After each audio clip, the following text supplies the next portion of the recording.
Assalamualaikum warahmatullahi wabarakatuh. Good morning, Mr. Johannes and my friend.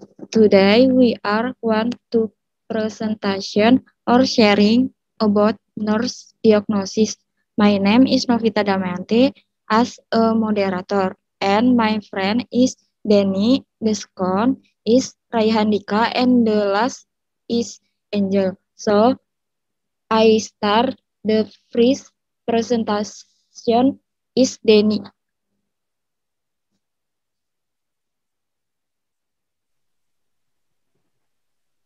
Halo? Ya, Oke. udah kelihatan, Den. Udah. Oke. Domains 5. Perception or cognition. Perception or cognition. Unilateral neglect, meaning pengabaian unilateral. Impaired environmental interpretation syndrome, yaitu gangguan sindrom interpretasi lingkungan. Acute confusion, yaitu kebingungan yang akut. Chronic confusion, yaitu kebingungan yang kronis. Risk for acute confusion, yaitu resiko kebingungan yang akut. Ineffective impulse control, yaitu ketidakefektifan kontrol detak jantung. Deficient knowledge, yaitu kekurangan pengetahuan. Readiness for enhanced knowledge, yaitu kesiapan untuk meningkatkan pengetahuan. Impaired memory, yaitu gangguan memori. Readiness for enhanced communication, yaitu kesiapan untuk meningkatkan komunikasi. Impaired verbal communication, yaitu gangguan komunikasi verbal atau lisan. Next.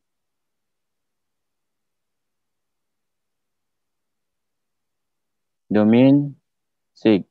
Self-perception or persepsi diri.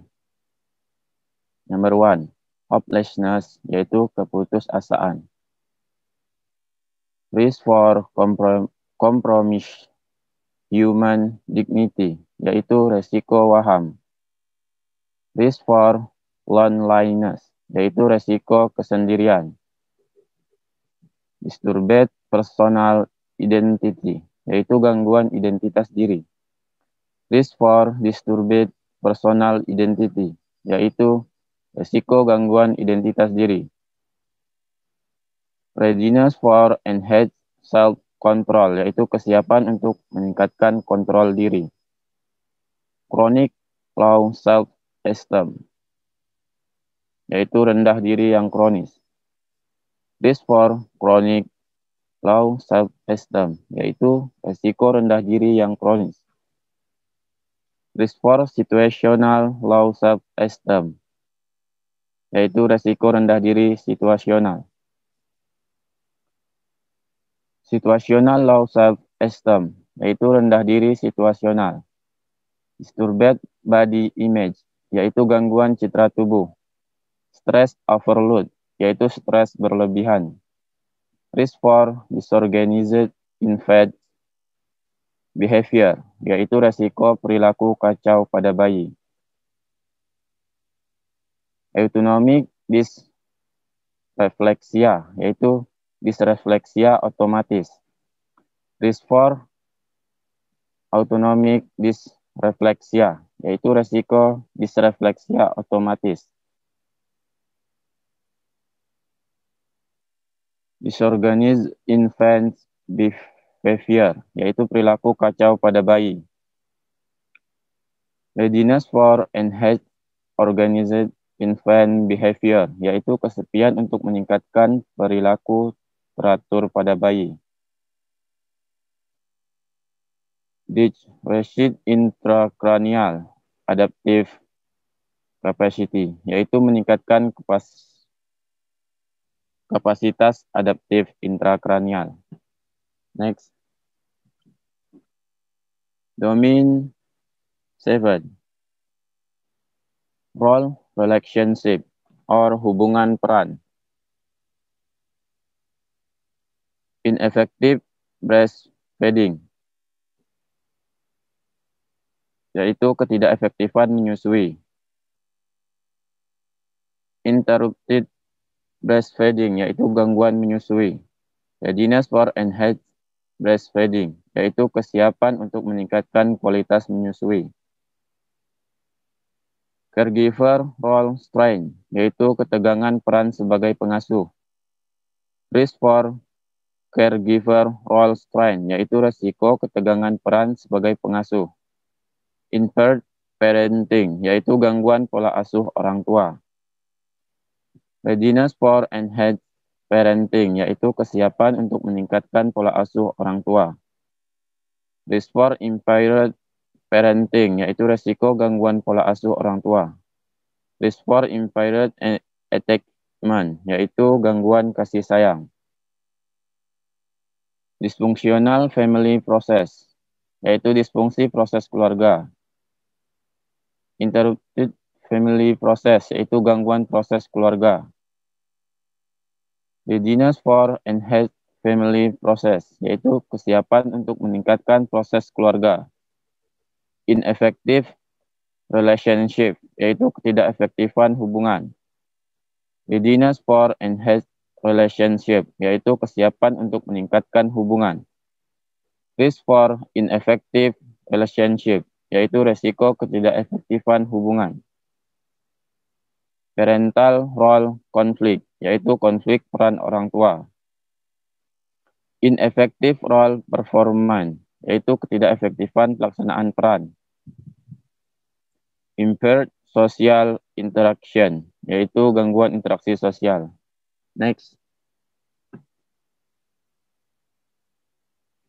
Domain 8, sexuality or seksualitas. Number 1, sexual dysfunction, yaitu disfungsi seksual. Ineffective sexuality pattern, yaitu ketidakefektifan pola seksualitas.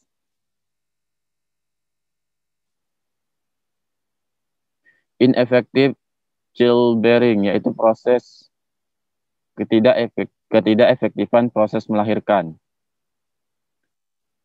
Readiness for enhanced childbearing process, yaitu kesiapan untuk meningkatkan proses melahirkan. Risk for ineffective childbearing, yaitu risk for ineffective childbearing process, yaitu resiko ketidakefektifan proses melahirkan. Risk for disturbed maternal fetal death, yaitu resiko gangguan kematian janin. Next. Domain 9, coping or stress tolerance, or perilaku atau toleransi stres. Number 1, post-trauma syndrome, yaitu sindrom pasca trauma. Risk for post-trauma syndrome, yaitu resiko sindrom pasca trauma. Rape trauma syndrome, yaitu sindrom trauma pemerkosaan. Relocation stress syndrome, yaitu relokasi sindrom stres. Risk for relocation stress syndrome, yaitu resiko relokasi sindrom stres. Ineffective activity planning, yaitu ketidakefektifan rencana kegiatan. Risk for ineffective activity planning, yaitu resiko ketidakefektifan rencana kegiatan. Anxiety, yaitu cemas. Compromise family coping, yaitu kompromi perilaku keluarga. Defensive coping, yaitu perilaku bertahan. Disable family coping, yaitu ketidakmampuan perilaku keluarga. Ineffective coping, yaitu ketidakefektifan perilaku. Next.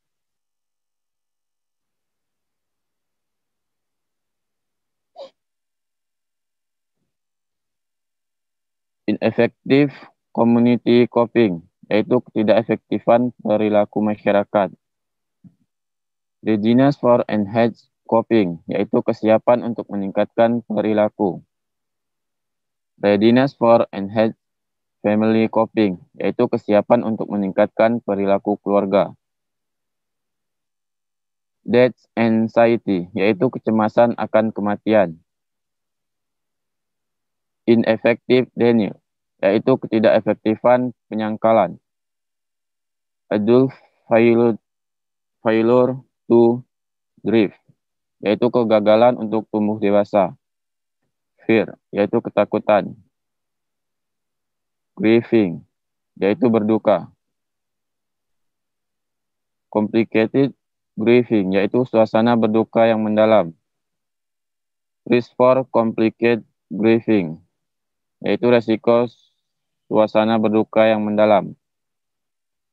Readiness for enhanced power, kesiapan untuk meningkatkan kekuatan.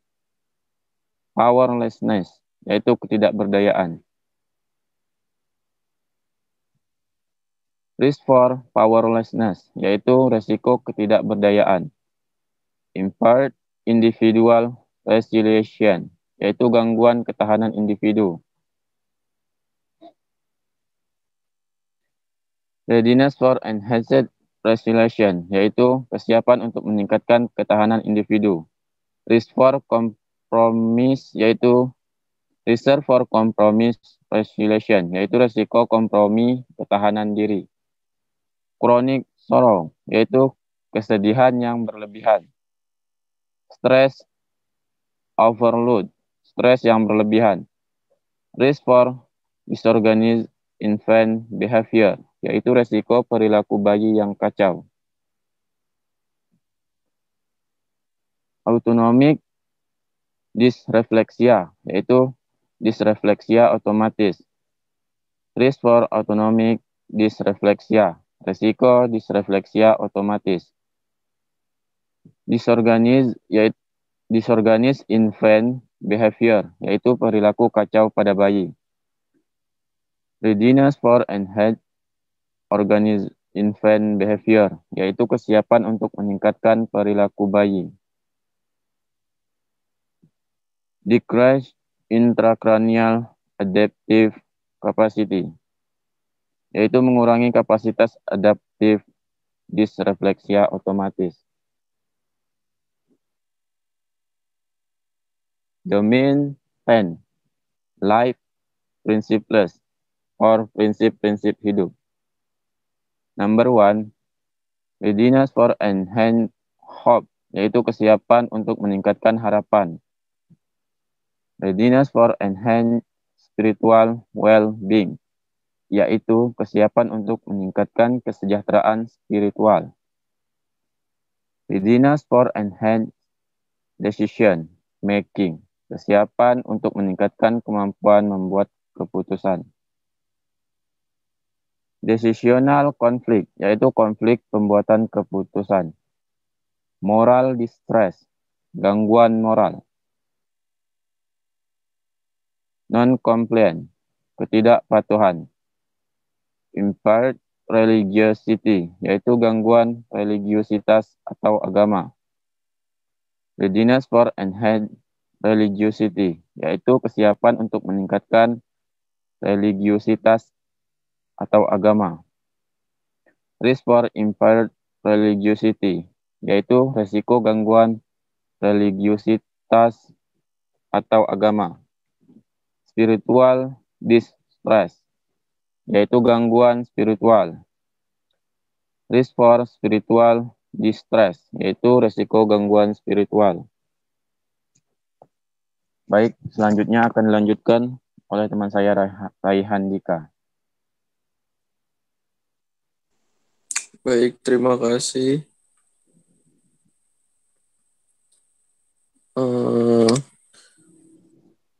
Domain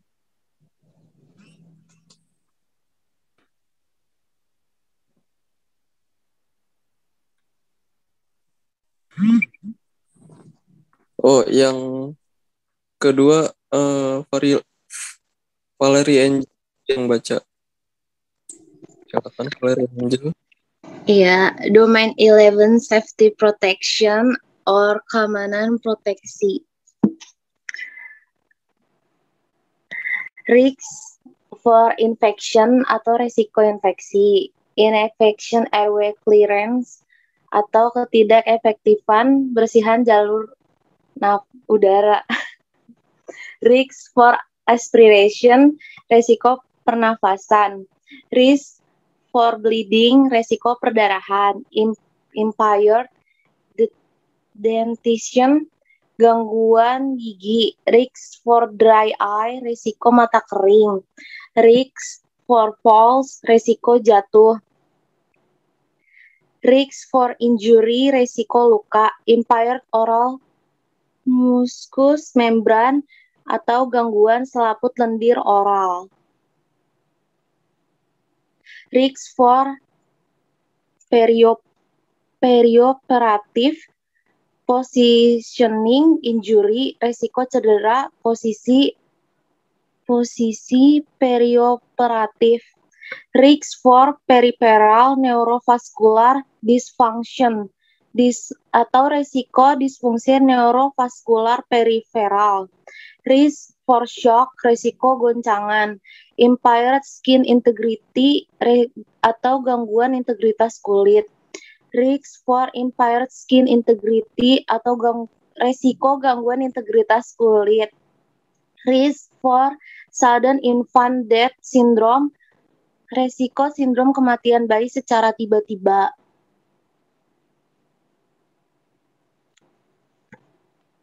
Reading text, read the article below and answer the question. Found only in the heart, cardiac muscle is responsible for pumping blood throughout the body. Cardiac muscle tissue cannot be controlled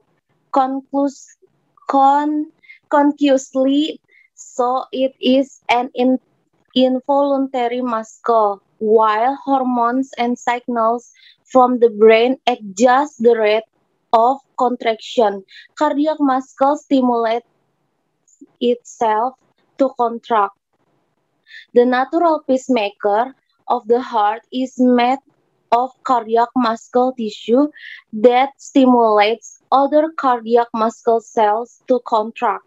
Because of its self-stimulation, cardiac muscle is considered to be autorhythmic or intrinsically controlled.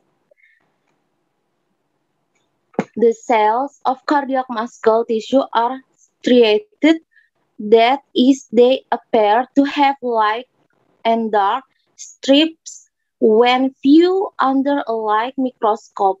The arrangement of protein fibers inside of the cell cause these light and dark bands. Striation indicate that a muscle cell is very strong, unlike visceral muscle. The cells of cardiac muscle are branched X or Y shaped cells tightly connect together by special junction called intercalate discs.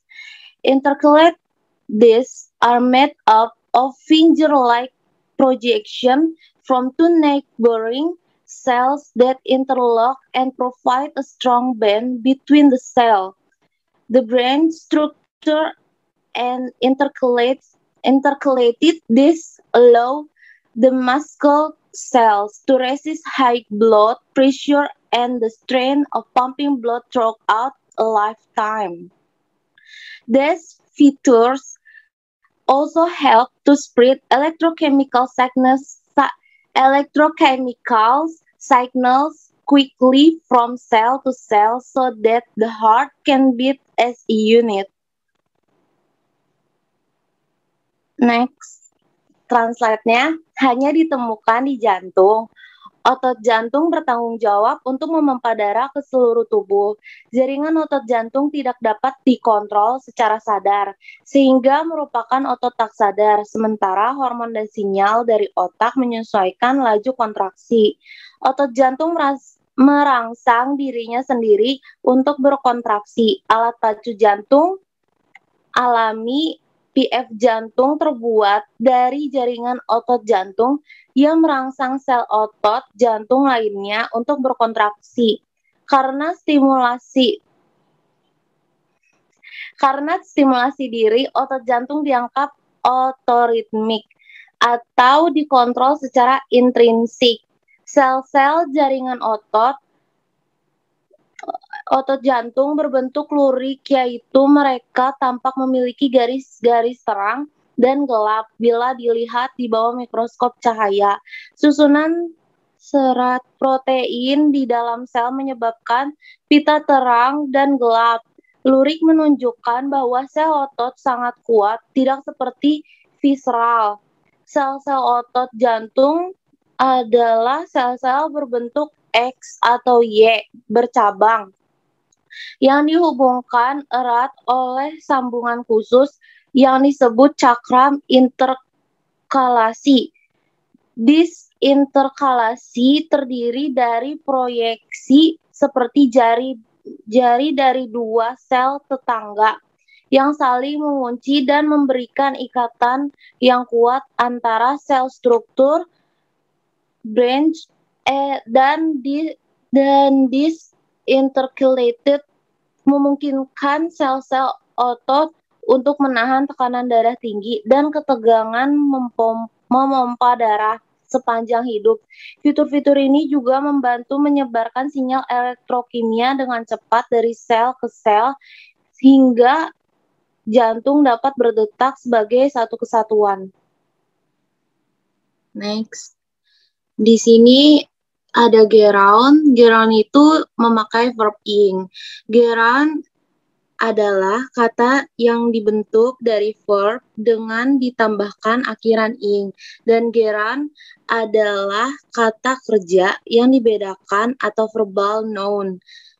Karena gerund berfungsi sebagai noun, maka harus ada verb di dalam suatu kalimat. Sebagai noun, gerund dapat menempati posisi sebagai subjek, direct object, subject complement, object of preposition, atau oppositive di dalam suatu kalimat. Form, a gerund is the best form of a verb plus ing. Gerund can be used as nouns. Di sini ada verbnya, terus ditambah ing kata kerja. Work jadinya working. Working itu di sini jadinya noun. Verb pay ditambah ing jadinya paying. Improve ditambah ing jadinya improving. Gerund, a gerund is noun made from a verb by adding ing. Use subject. Running is good for your heart. Jadi si noun-nya tadi diganti ke depan jadi subjek. Direct object, he hates waking up early. Dia diganti jadi objek, tapi harus ditambah ing. Pokoknya setiap gerund itu ditambah ing. Terus subject complement, what I dislike most is repeating myself. Dia jadinya subject complement. Object complement, I saw Tom riding his bike. Object of a preposition, I'm interested in improving myself. Object of a possessive, she doesn't like your bossing her around. Ini yang tadi yang saya bilang kata kuncinya. As the subject of a verb, gerundnya di depan pasti ada kata verb, kata kerjanya. Running is a good way to explore. Yang kedua, as the object of a verb. Jadi verbnya, kata kerjanya dulu yang di depan, baru gerundnya atau noun-nya itu di belakang. He likes running. As the object of a preposition, I'm thinking of running. Gak apa-apa, thinkingnya pakai ing juga. Yang penting ada preposition kayak of, after. Nah itu preposition. Baru belakangnya running atau gerund yang tadi. Terus as a subject complement. My new hobby is running. Get around-nya ada di belakang karena ini tuh kayak rename subject gitu loh. Kayak penggabungan satu gabungan gitu. Next. Get on as a subject. A get on can be the subject of sentence. It is always singular. Use a third person singular verb after a get on. Singular subject. Voting is an important responsibility. Choosing is candidate takes time. Jadi di sini get on-nya itu dijadiin subjek. Jadi subjeknya dulu yang di depan, baru si belakangnya ini baru si verb-nya yang tadi bantuan kata kerjanya. Dan di sini tuh pakainya kata kerja ketiga gitu. Kata kerja ketiga yang yang tunggal lah. Yang tunggal. Jadi dia gunain si verb-nya ini setelah si get-on-nya ini. Next. Get on as object. A get on can be the object of curtains verb, suggest. I suggest improving our school. Verb-nya dulu di depan, baru objek si improving-nya ini jadi objek. Terus enjoy. I enjoy working for the people. Verb-nya di depan, baru objeknya ini di belakang si get on-nya. Next. Get on as subject complement. They act as complement that describe or explain the subject of the sentence. Subjeknya my hobby, verbnya is, subjek komplementnya reading. Jadi subjeknya itu tadi kayak my hobby, verbnya itu kata kerja is, are, am, subjeknya itu komplement yang tadi yang get on noun. Jadi verbnya itu kata kerjanya ditambahin kayak reading, terus hiking, terus drinking, itu bisa. Example, ini contohnya, my favorite activity is skiing. Iya kan? My favorite activity-nya itu jadi subjek, satu kesatuan. Is-nya itu jadi verb, skiing-nya itu jadi subjek komplement atau get on-nya tadi. Yang kedua, I do my gardening in the morning. Subjeknya itu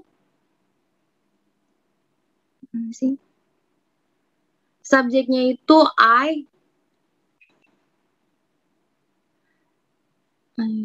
Iya, subjeknya itu I. Do-nya itu jadi verb, terus gardening-nya itu jadi subjek komplement. Next.